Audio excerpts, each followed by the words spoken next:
하나님께서 베풀어 주시는 또 그 은혜에 감사한 마음으로 예배당에 나와 또 예배드리는 우리 성도님들을 사랑하고 축복합니다. 오늘 또 드려지는 이 예배, 또 선포되는 또 이 말씀을 통해서 하늘의 신령한 은혜를 누릴 수 있기를 진심으로 소망합니다.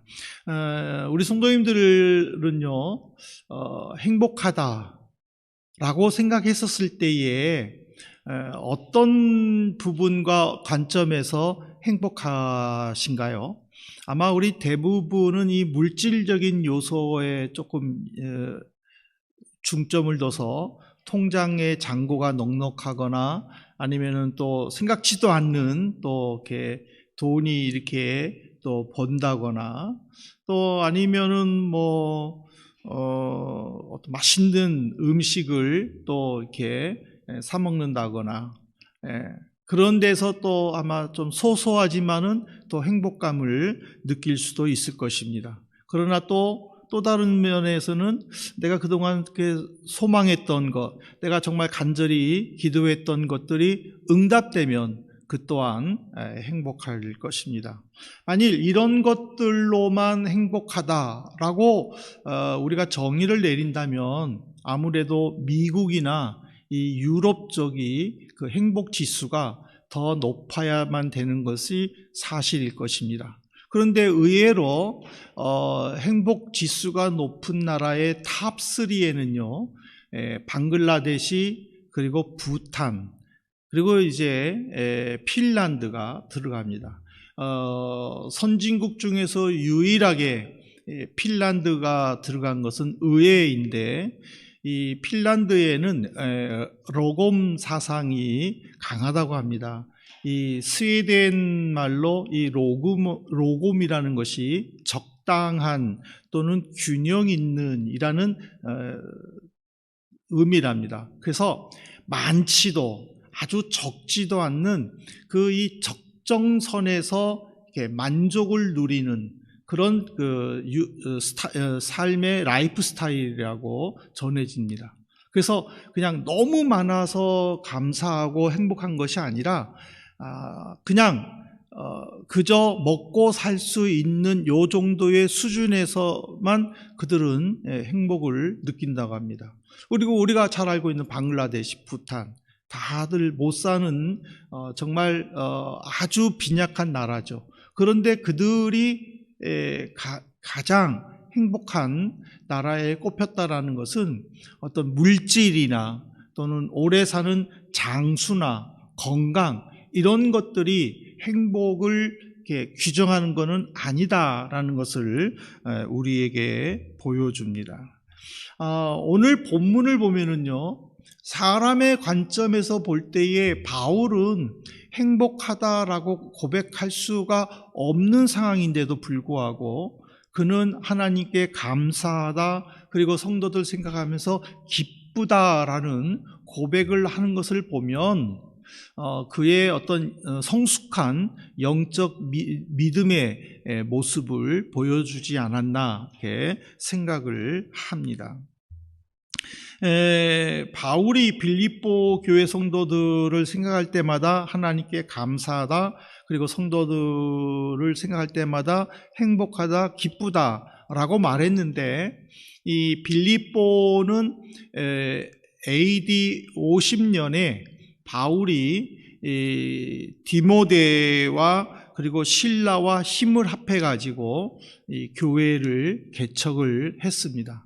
근데 이 빌립보가요, 원 이름은 드라게로 역사에는 소개가 됩니다.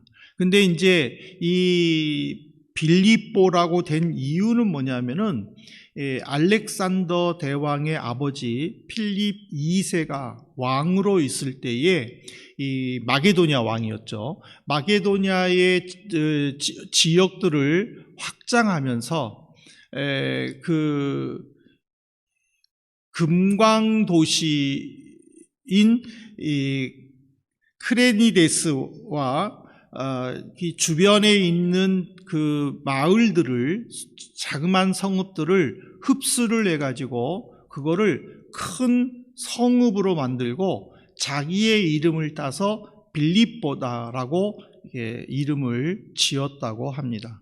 근데 이제 이 로마가 그리스 지역을 정복을 하면서 이 빌립보의 지형을 보니까는요, 바로 네아폴리라는 항구가 있고, 그리고 또 금광도 있고, 또 온천도 흐르고, 이게 주변 지역이 너무나 지리적으로나 또는 어떤 경제적으로나 군사적으로 매우 중요한 곳이 돼서, 보통 로마에서 황제가 임명한 총독이 로마가 정복한 나라를 다스리도록 했는데, 이 빌립보만큼만은 황제 직할 도시로 이렇게 편입을 했습니다. 그래서 황제가 직접 다스리는 이제 나라가 됐죠.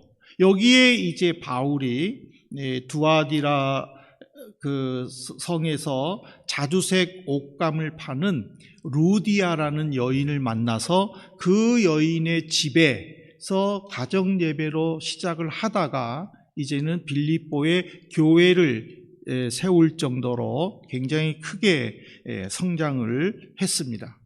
이제 교회가 어느 정도 성장이 되는 것을 보자 바울은 이제 다음 사역을 위해서 예루살렘에 잠깐 방문하려고 합니다. 근데 빌립보 교인들도 그렇고 또 에베소 교인들도 그렇고 전부 다 바울의 예루살렘 가는 거를 결사반대를 했습니다. 근데 바울은 내가 죽는 것도 하나님의 영광이다라고 말을 하면서 기어이 예루살렘에 가죠.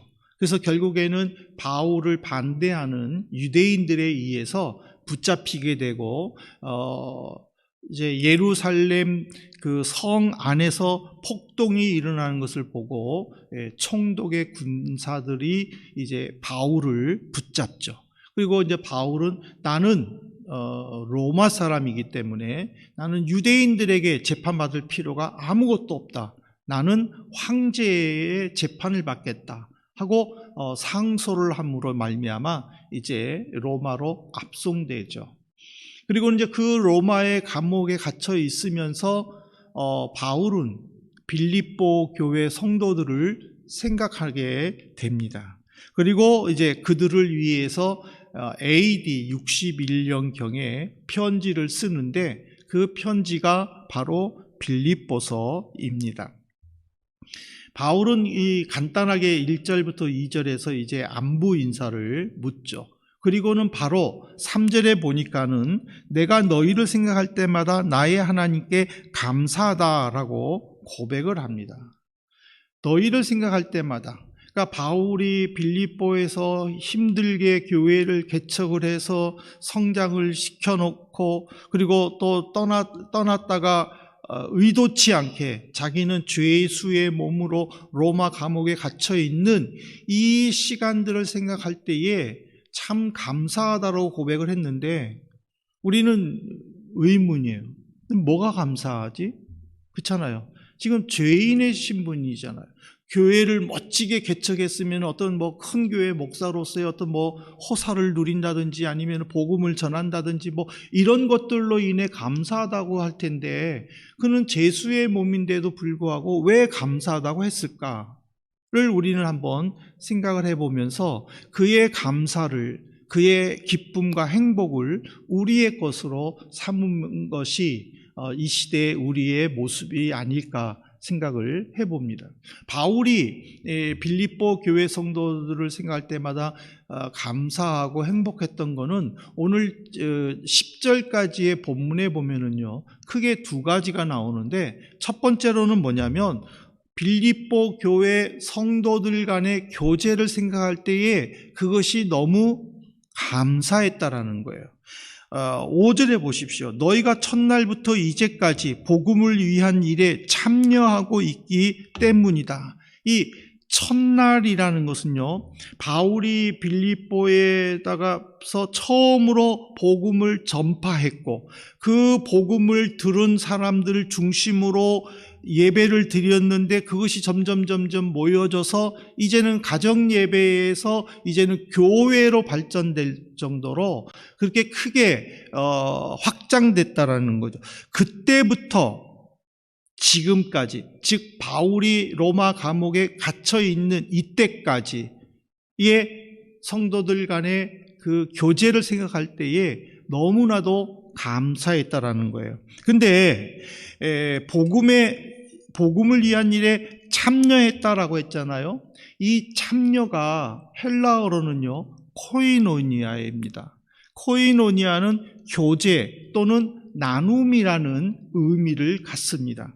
근데 왜 이 나눔이 이게 은혜로운 행복하고 감사한 일이냐? 첫 번째로 빌립보 교회의 교제 속에서는요 은혜의 교제가 있다라는 거예요. 우리가 교제하자 그럴 때는요 세상적인 교제도 있어요.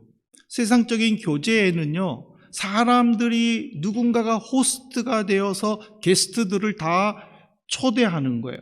우리 집에 올래? 나랑 만날래? 이렇게 다 해서 사람들을 모으죠. 그런데 이 교회는요 호스트가 없어요. 여러분들은 누구의 초대로 오셨어요? 이 자리에? 아무도 없어요. 여러분들 스스로 자발적으로 예수의 이름으로 와서 예배를 드리는 거예요. 이게 은혜롭다라는 거죠.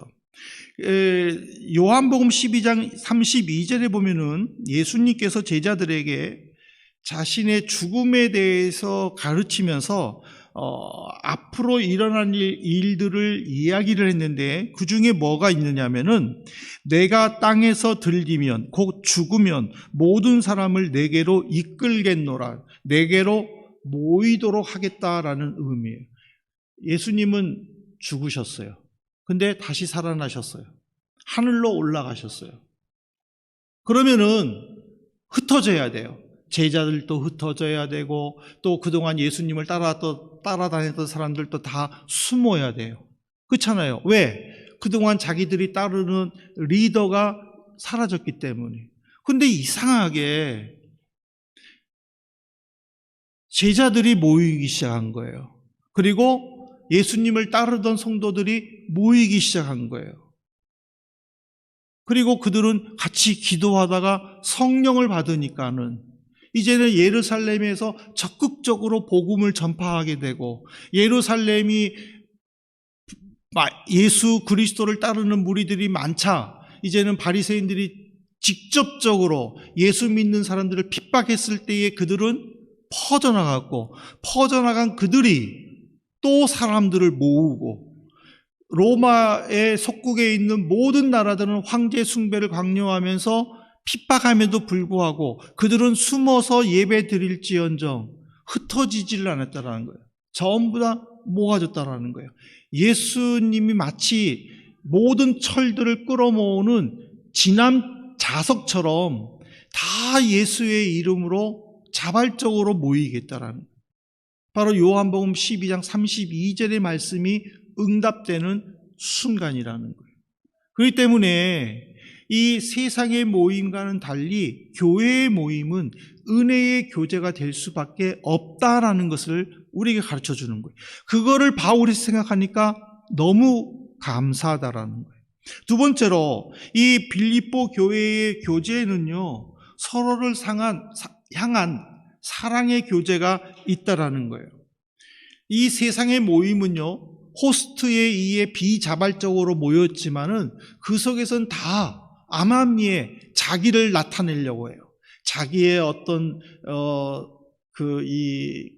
옷 스타일을 뽐내기도 하고 또 자녀들을 통해서 뭔가를 얻은 것에 대해서 뽐내기도 하고 내가 뭐 성공한 것을 갖다가 또 말하면서 뽐내기도 하고 이 세상의 모임에는 무언가를 하나는 끄집어내가지고 자기를 어필하려고 하는 게 세상 모임의 특징이에요. 하지만 교회는 그러지를 않는다는 거죠. 자기를 뽐내는 것이 아니라 성도들이 모여서 서로 사랑의 교제를 하고 서로 기도해주고 서로 격려해주는 그런 교제를 나눈다라는 사실이죠. 아까 또 특별히 빌립보 성도들은요, 연약한 성도들을 돌보는 데에 적극적이었다라는 거예요. 아까 제가 서론에서 말했죠. 빌립보는 황제가 직접 통치하는 도시라고. 그렇다면은 이 빌립보에는 무엇보다 황제의 숭배 사상이 강하다라는 거예요. 그리고 빌립보는 그리스 지역이라고 그랬어요. 그리스에는 우리가 잘 아는 대로 제우스 신이라는 신을 섬기잖아요. 그 제우스 신을 중심으로 한 12신을 섬기는 데가 그리스예요. 이 그리스의 주신, 그리고 또 로마 황제 숭배, 이것들로 꽉 찬 그 빌립보 지역에서 유대인 사람, 유대 사람, 예수를 내 신으로 믿는다? 그러면 그 지역에서는요, 멸시와 핍박과 비웃음과 고난밖에 없다라는 거예요. 그럼에도 불구하고 빌립보 사람들은 자기들의 경제에 막대한 이익을 주는 제우스 신의 이름을 팔아 경제적 이익을 누리는 그 혜택들을 포기했다라는 거예요. 그러다 보니까 그들은 자연적으로 경제적으로 약할 수밖에 없어요. 그럼에도 불구하고 그들은 예수님을 선택했고, 그 예수님을 선택하면서 다른 나보다 더 어려운 사람들을 도와주는 데 힘썼는데, 그것이 바로 예루살렘 교회 성도라는 거예요. 그러니까 바울은 이런 것들을 생각하면은 빌립보 교회 성도들이 너무 감사하다라는 거예요. 그들을 생각할 때마다 너무 기쁘다라는 사실이에요. 그 다음에 그들의 교제는요, 지속적이었어요. 처음부터 끝까지, 지금까지라고 그랬잖아요. 처음이라는 것은 빌립보 교회를 세운 AD 50년경이에요. 그리고 역사가들은 보통 바울이 빌립보 서신을 쓴 것을 61년경으로 생각을 해요. 최소한 10년 동안 그들은 끊임없이 교제했다라는 거예요. 계속 교회에서 교제하고, 또 바울과 떠난 삶이 4, 5년쯤 지나서도 계속적으로 교제하고, 바울을 도와주고, 바울을 위해 기도하고, 바울에게 사랑의 헌금을 주어서 바울의 선교를 적극 지원하는 이런 지속적인 교제, 이 교제로 인하여 나는 행복하다라고 지금 바울이 고백한 거예요. 그러니까 바울은 인간적으로는 전혀 행복할 일이 하나도 없는 거예요. 그럼에도 불구하고 영적으로 예수 이름 아래에서 온 성도들과 함께 기도하고 교제를 나눌 수 있다라는 것, 사랑을 나눌 수 있다라는 것이 자기에게는 행복하다라는 것을 가르쳐 주는 거예요. 그러면 오늘 우리는 내가 무엇 때문에 행복한가를 생각해 봐야 돼요.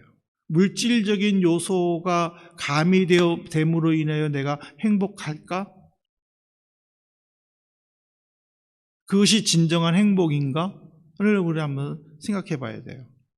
그 다음에 두 번째로, 바울은 내가 하나님 앞에 정말 감사하다라고 말하는 것은 성도를 향한 기도 때문이에요. 9절에 보십시오. 빌립보서 1장 9절에 보면은 내가 기도하노라 너희 사랑을 지식과 모든 총명으로 점점 더 풍성하게 하사. 지금 3절부터 4절은요, 내가 너희들을 위해서 생각할 때마다 하나님께 감사하다라고 이야기를 했어요. 그리고 9절부터 11절까지는 내가 너희들을 위해서 하나님께 기도한다라고 이야기를 했어요. 근데 그 9절부터 11절에 보면은 바울이 빌립보 교회 성도들을 위해 기도하는 내용은요, 이렇게 한 문장으로 요약할 수 있어요. 지식과 총명으로 풍성해지고 선한 것을 분별해서 그리스도의 날까지 이르고 예수 그리스도로 말미암아 의의 열매가 가득하여 하나님의 영광이 나타나게 해 주옵소서. 그러니까 이게 무슨 말이냐면은, 우리가 예배를 드리지만 저는 그 생각들을 가끔 해봐요. 과연 내 설교를 한국말인데 과연 우리 성도들이 몇 퍼센트 이해를 할 수 있을까? 내가 지금 한국말을 하는데 이해를 못하면은 굉장히 어려워요. 지겹잖아요. 이 시간이. 그러니까 얼마만큼 이해를 할까? 그리고 그 속에서 말씀을 나와 함께 이렇게 쭉 따라가고 있을까를 저는 생각을 해봐요. 그러니까 바울은 빌립보 교회를 위해서 그렇게 기도한다라는 거예요. 하나님, 저들이 하나님의 말씀을 바로 깨닫게 해주십시오. 그 깨달은 말씀 속에서 도덕적으로 그들이 분별의 힘을 주십시오. 무엇이 선하고 무엇이 악하고 무엇을 버려야 하고 무엇을 잡아야 될지를 깨닫게 해 주십시오. 그리고 그들이 세상에서 살 때에 자기가 선하다고 생각한 것을 잡고 일할 때에 그들의 모습을 보면서 주변 사람들이 예수 그리스도를 알게 해 주십시오. 그들의 이런 삶이 주님이 이 세상에 오실 때까지, 오셔서 심판하실 때까지 그들의 모습을 통하여 영광 받아 주십시오 라는 뜻이에요. 이거를 우리는 한번 우리 개인적으로도 한번 생각해 봐야 돼요. 바울의 이 기도는 사실은 야고보의 기도하고도 일맥상통합니다. 야고보가 성도들에게 어떻게 권면했습니까? 야고보서 5장 14절에 보면은요, 너희 중에 병든 자가 있느냐? 그는 교회의 장로들을 청할 것이요, 그들은 주의 이름으로 기름을 바르며 그를 위하여 기도할지니라. 여기서의 장로는 오늘날의 목사를 의미합니다. 야고보는 흩어진 유대인 기독교 성도들에게 여러분들 중에 몸이 아프신 사람이 있습니까? 그러면 목사를 초대해서 같이 기도하십시오. 만일 같이 기도할 형편이 못 되면 목사에게 기도 제목을 나누어서 기도를 요청하십시오 라는 의미예요. 그런데 기름을 바르고 기도한다라고 되어 있어요. 이 기름을 바른다라는 것은 의료 행위예요.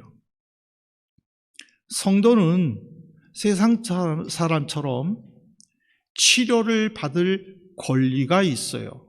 아프다고 무조건 목사님에게 오는 건 아니에요. 여러분들이 치료를 충분히 받으셔야 돼요. 치료를 받으시되 기도는 목사의 일이에요.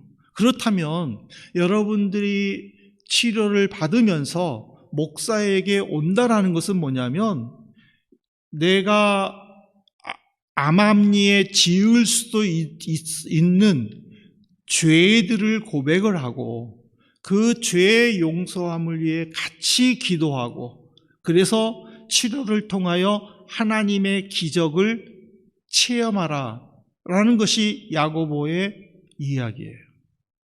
바울도 그렇잖아요.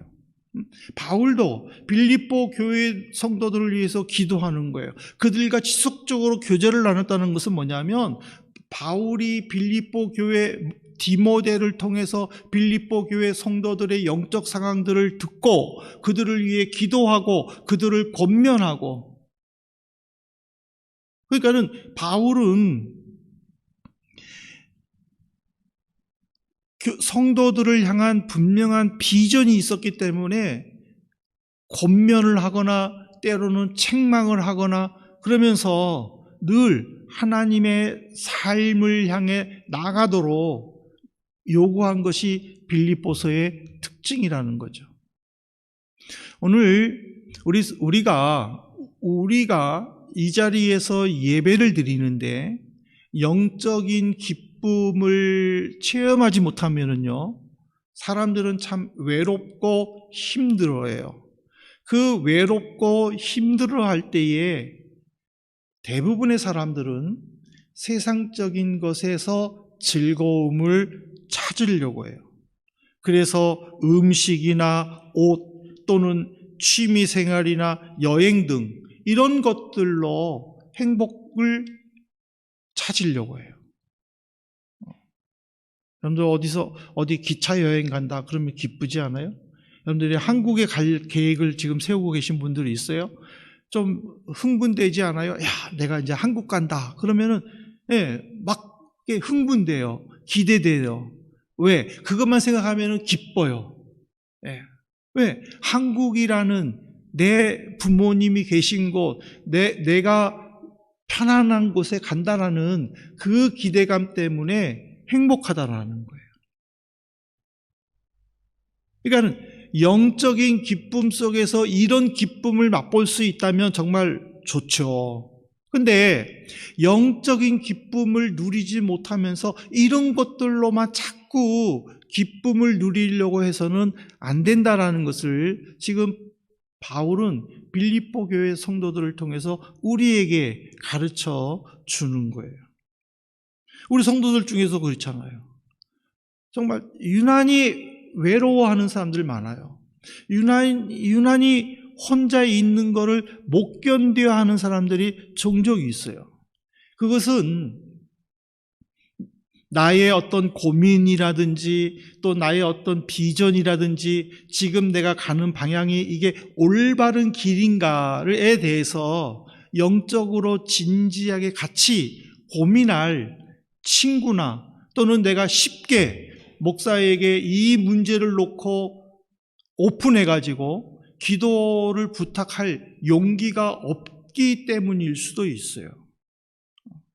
만일 우리가 내가 고민하는 것 누군가에게 털어놓을 수 있고 같이 그와 함께 기도할 수 있다고 하면은 외롭지 않죠. 지난주 중에 우리 목사님 함부르크에서 목회자 모임이 있었는데 거기서 다들 하는 말이 좋다라는 거예요. 왜? 목회하면서 같이 있을 수 있는 고민들을 다 내어놓고 같이 이야기하고 또 기도하고 너무 행복하다라는 거예요. 그러니까는 목회하면서 누군가에게 이거를 말을 못하고 나 혼자 이거를 끙끙 앓고 있었을 때는 영적으로 기쁠 수가 없는 거죠. 그런데 누군가와 함께 그것을 나눌 수 있고 같이 기도할 수 있다는 것은 그래가지고는 밤 9시까지 있었어요. 그러니까 12시에 모여가지고 저녁 9시까지. 근데 그 시간이 청년들 말로 순식간에 지나가 버린 거예요. 벌써 이렇게 됐네? 이게 되는 거예요. 근데 누구를 만났는데 실컷 놀았는데 이것밖에 안 됐나? 한다면은 그건 참 지겹잖아요. 사랑하는 성도 여러분, 오늘 우리는 바울이 나는 행복합니다 라고 고백했을 때에 우리는 한 번쯤 생각을 해봐야 돼요. 정말 나는 무엇으로 행복하고 있는가? 내가 그것이 정말 내가 생각하고 있는 일 때문에 행복한가? 아니면 다른 것으로 인해서 행복한가를 생각을 해봐야 돼요. 세상적인 것에서 내가 행복을 찾지 못한다면 우리는 조금 더 고상하게 예수 안에서 영적으로 같이 교제 나눌 수 있는, 그래서 참 그 청년들의 이 모임이 얼마나 귀중한지 몰라요.